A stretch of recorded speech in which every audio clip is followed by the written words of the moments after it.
Жогорку кеңештин депутаты Жаныбек Абиров депутаттык мандатын тапшырганын Фейсбуктагы баракчасы аркылуу билдирип, Борбордук шайлоо комиссиясынын төрайымына жана Жогорку кеңештин төрагасына жазган арызын жарыялады.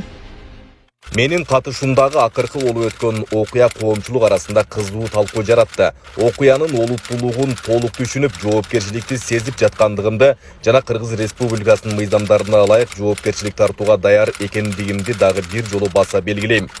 Ушуга байланыштуу мен окуяны талдап, терең ой жүгүртүп, өз каалоом менен Кыргыз Республикасынын Жогорку кеңештин депутатынын мандатын тапшыруу чечимин кабыл алдым. Белгилүү болгондой, 12 мартта социалдык тармактарда Жаныбек Абиров бир адамды ур токмокко алып жаткан видео тараган. Окуя 12 мартка караган түнү Бишкектеги Золотой дракон ресторанында болгонун милиция маалымдаган. Ал жерде күзөтчүлөр менен депутат баштаган адамдар мушташып, 26 жаштагы күзөтчү мээси чайкалып, мурду сынып ооруканага түшкөн. Милиция 13 мартта кылмыш жаза кодексинин бейбаштык беренеси менен иш козгогон.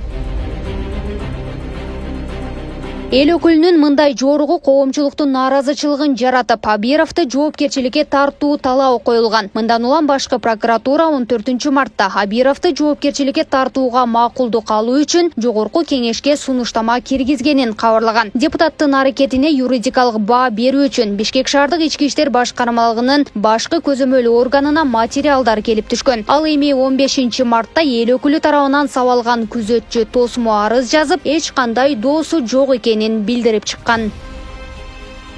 Айтор депутат Жаныбек Абиров комиссиянын жыйынтыгын күтпөстөн мандатын тапшырууну чечкен. Ал болуп өткөн окуядан кийин депутаттык кызматты аркалоого моралдык укугу жоктугун белгилеп, сабалган жигиттен жана анын үй бүлөсүнөн кечирим сураган.